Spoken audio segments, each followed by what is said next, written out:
Lock and Key is a supernatural horror drama created as a 10-episode series for Netflix and based on the comic book of the same name, written by Joe Hill with art by Gabriel Rodriguez. The town where the story takes place was originally called Lovecraft, but was changed by Hill himself, wishing to distance himself from author H.P. Lovecraft's legacy. Hill explained his reasoning to fans in a newsletter, stating, "I've learned too much about Lovecraft in the time since I wrote those first issues to feel the same way about him. And the show seemed like a good opportunity to honor the work of another, different master of dark fantasy." The name of the town was changed to Matheson in honor of Richard Matheson. So basically, Joe Hill, son of horror legend Stephen King, is afraid of ghosts. Or of social justice warriors on Twitter. Anyway, there is one other reference to Lovecraft that was left in the series. The father in the series tells his children a bedtime story about a sea monster on an island who kills a bunch of sailors. This should be very obvious to Lovecraft fans. And now on to the review. The lighting and film work was excellent, and the acting was top-notch. The characters were all very believable in their parts.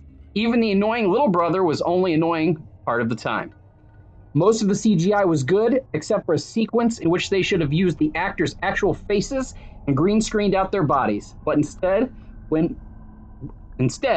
they went with total CGI, then tried to cover up the bad CGI with a ton of more CGI effects on top of it. They looked like something out of Polar Express, almost human, but creepy looking.